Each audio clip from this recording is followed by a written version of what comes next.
Complicaciones de la diabetes. Las complicaciones de la diabetes pueden ser agudas o crónicas, que las vamos a ver luego. Las complicaciones agudas son la hipoglucemia, la cetoacidosis diabética y el estado hiperosmolar hiperglucémico. La hipoglucemia es la glucemia medida menor a 45/50. Se diagnostica por la tríada de Whipple, que es la presencia de síntomas de hipoglucemia, la confirmación de la glucemia baja y que los síntomas se dan ante la administración de la glucosa. En no diabéticos, una causa que es poco frecuente es el insulinoma. En diabéticos tipo 2 se da cuando se intenta un control metabólico estricto con insulina y con sulfonilureas. También cuando hay retrasos o salteos en las comidas, consumo de alcohol, ejercicio intenso sin una colación previa o equivocación en las dosis. Y si hay hipoglucemias reiteradas, sospechar insuficiencia renal en pacientes insulinizados por la mayor vía negra.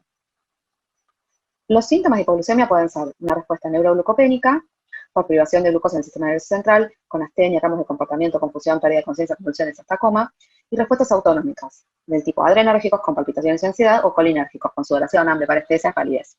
Aumento de la frecuencia cardíaca y afóresis. El tratamiento en pacientes que están despiertos, lúcidos, va a ser dar algo dulce, una colación de azúcar simple, rápida absorción.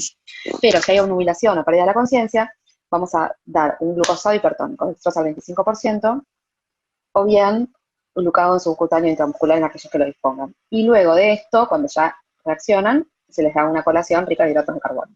En cuanto a la hiperglucemia severa, puede tratarse de un estado hiperosmolar hiperglucémico, que es más común en la diabetes tipo 2, o la cetoacidosis diabética, que es más común en la diabetes tipo 1.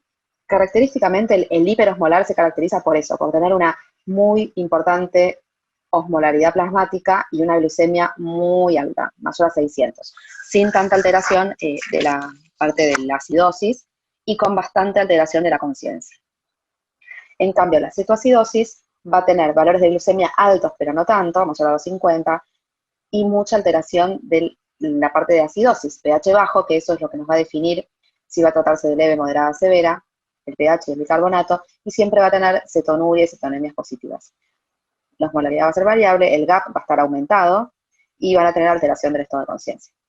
El tratamiento, estas son urgencias. Tiene 4 pilares. La hidratación con solución salina inicialmente, que debe ser sobre todo vigorosa en el hiperosmolar. Estos pacientes están muy deshidratados por la hiperglucemia que están teniendo. La insulina, que la vamos a dar endovenosa en infusión continua, se da la insulina corriente en bomba de infusión continua a 0,1 unidades kilo hora. Se va monitoreando cada hora la glucemia y con eso se va aumentando o disminuyendo la bomba de infusión. Tener en cuenta el potasio, recuerden que el potasio con la insulina ingresa al intracelular, entonces si el paciente tiene un potasio normal y ponemos la bomba de insulina va a tener hipopotasia. Si tiene un potasio alto, vamos a empezar a corregir con la insulina. Si el potasio es normal, también lo podemos hacer, pero en la hidratación vamos a poner potasio. Si el potasio es bajo, primero debemos corregir eso. Y el bicarbonato, el uso es controvertido, solamente se usa cuando el nivel es tan bajo, menor a 6,9 de pH, que corre peligro la vida. Entonces, la hidratación es muy importante, determinamos el grado de hidratación y según eso vamos a corregir con solución salina normal y teniendo en cuenta el sodio, a veces pueden necesitar soluciones más concentradas. Una vez que la glucemia baja a 200 en la cetoacidosis o menos de 300 en el hiperosmolar, vamos a pasar a combinar con dextrosa al 5% y solución fisiológica. Y la insulina vamos a usar por lo general 0,1 unidades kilo en infusión continua de inicio. En la cetoacidosis se suele usar un bolo porque hay una resistencia por la acidosis a la acción. Y la glucemia debe disminuir al menos al 10% en los controles, de si no, bueno, se habla de repetir los bolos o de ir ajustando la velocidad de la infusión. Esto es bastante específico del manejo del aguario, de la terapia. Lo que quiero que remarquen acá es recordar la hidratación abundante, la insulina en bomba de infusión continua a 0,1 unidades kilo, en general es así. Y la insulina vamos a usar por lo general 0,1 unidades kilo en infusión continua de inicio. En la cetoacidosis se suele usar un bolo porque hay una resistencia por la acidosis a la acción. Y la glucemia debe disminuir al menos al 10% en los controles, de si no, bueno, se habla de repetir los bolos o de ir ajustando la velocidad de la infusión. Esto es bastante específico del manejo del aguario, de la terapia. Lo que quiero que remarquen acá es recordar la hidratación abundante, la insulina en bomba de infusión continua a 0,1 unidades kilo. En general es así. El potasio, lo que les decía antes, es que uno primero, bueno, constata que el paciente orine antes de administrar potasio. Si está en anuria, si no lo vamos a sobrecargar de potasio. Y si está orinando, nos vamos a fijar, porque si el potasio es normal, en la solución que le vamos a dar de líquido, le tenemos que poner algo de potasio para mantenerlo y que no haya hipopotasemia. Si el potasio es bajo, no podemos empezar a darle insulina porque va a ir a un valor muy bajo, entonces vamos a corregirlo antes de empezar la insulina, y lo mismo, mientras lo vamos administrando, vamos a ir monitoreando para eventualmente frenar la insulina, corregir una hipopotasemia. Si el potasio es alto, simplemente vamos vigilando, en el momento en que llega normal empezamos a reponer. Y en cuanto al bicarbonato, si el pH es menor a 6,9, se administra y se suspende ni bien eleva a mayor a 7. Estos son los pacientes graves que están en terapia intensiva. Vamos a ver las complicaciones crónicas de la diabetes. Las complicaciones se clasifican en vasculares o no vasculares. Y a su vez, las vasculares en macroangiopáticas, como la cardiopatía isquémica, enfermedad vascular cerebral, periférico cerebral, y las microangiopáticas, la enfermedad ocular, la neuropatía y la nefropatía. Y las no vasculares van a ser las gastrointestinales, gastroparesia, diarrea, las geniturinarias, neuropatía de disfunción sexual y dermatológicas. Recuerden que el riesgo de complicaciones aumenta con el tiempo sostenido de hiperglucemia, y como dijimos antes, muchos presentan complicaciones ya al momento del diagnóstico, por lo cual hay que ir a buscarlas. Las complicaciones oftalmológicas, hablamos acá de la retinopatía diabética. Se clasifican en no proliferativa, preproliferativa y proliferativa. En la no proliferativa se ven microneurismas y hemorragias, oxodados duros. En la preproliferativa, áreas isquémicas, en el fondo de ojo esto. Y en la proliferativa, los vasos de neoformación. También puede haber maculopatía, y en las etapas clínicas terminales ya desprendimiento de retina y amaurosis.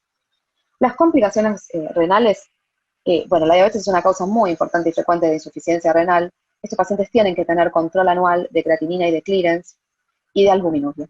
Y la albuminuria la podemos medir de dos formas: con una orina de 24 horas o con un índice de albúmina-creatinina en una orina al azar. Los valores son los mismos para facilitarles esto y que lo recuerden. Menor a 30 para el índice de la orina de 24 horas normal, microalbuminuria entre 30 y 300 y proteinuria o macroalbuminuria mayor a 300. Lo que cambian son las unidades. En la orina de 24 serían miligramos de albúmina por día y en el índice serían miligramos de albúmina por gramo de creatinina. Son las unidades lo que cambian. Y la microalbuminuria es importante buscarla porque es un marcador de enfermedad renal precoz y de mayor riesgo cardiovascular. Nos va a permitir prevenir la progresión a la enfermedad renal. La enfermedad renal se clasifica en nefropatía incipiente o subclínica, cuando hay solo microalbuminuria, pero persistente, confirmada con 2 o más muestras con un intervalo de 3 meses. Cuando hay nefropatía clínica, con macroalbuminuria, esto tiende a evolucionar a la insuficiencia renal y puede ser leve a moderada o severa, según que tenga o no descenso ya del clearance de creatinina, y la insuficiencia renal crónica cuando el clearance de creatinina es menor a 30, o falla renal terminal cuando es menor a 10 y requiere diálisis o eventual trasplante. ¿Cómo vamos a medicarlos? Si hay microalbuminuria, es indicación de IECA para evitar la progresión de la enfermedad renal, con o sin hipertensión. No lo damos por la hipertensión, sino por la microalbuminuria. Cuando hay macroalbuminuria, lo mismo, IECA con un grado más fuerte en esta recomendación, y en pacientes diabéticos con microalbuminuria negativos y normotensos son los que no van a recibir los glúteos. Las complicaciones neurológicas, como dijimos al principio, la neuropatía diabética es la complicación más frecuente y precoz que suelen tener estos pacientes, sin embargo, es el diagnóstico más tardío, y esto es porque hay que ir a buscarlas. El diagnóstico es por exclusión de otras causas de neuropatías, y su evolución y gravedad se correlacionan con la duración de la enfermedad y con el mal control metabólico. La característica es la neuropatía periférica, recuerdan en distal y simétrica progresiva, como en bota, se dice con dolor, disestesias, parestesias, de predominio nocturno, con pérdida de la sensibilidad y con disminución del reflejo axial. Afecta sobre todo miembros inferiores y es la más frecuente. El tratamiento va a ser control glucémico, manejo del dolor, con antidepresivos tricíclicos, con aletina, carbamazepina y ácido tiópico.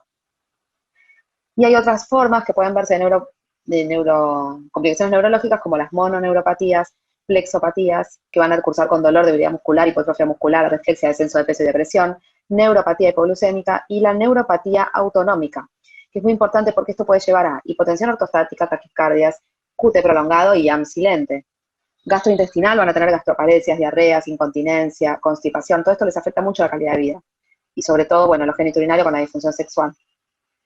Y también pueden tener, por ejemplo, retorno en la retracción pupilar, anhidrosis, muy importante, intolerancia al calor y sudoración facial. El pie diabético se define como la pérdida de continuidad en la piel, o sea, una úlcera, y es un factor de riesgo para amputación. Los factores de riesgo son la neuropatía periférica asociada, infecciones, enfermedad vascular periférica, traumatismos, alteración de la biomecánica del pie, edad avanzada, larga duración de la diabetes, sexo masculino, bajo nivel socioeconómico, vivir solo, tener un pobre control glucémico, retinopatía, alcohol, tabaco, calzado inapropiado, úlceras o amputaciones previas.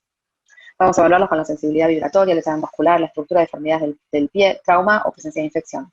Y el tratamiento, nuevamente el control glucémico, aliviar la presión, usar calzado especial, debridamiento, drenaje y curaciones de las lesiones, uso de antibiótico cuando corresponda y pentoxifilina para mejorar el flujo vascular.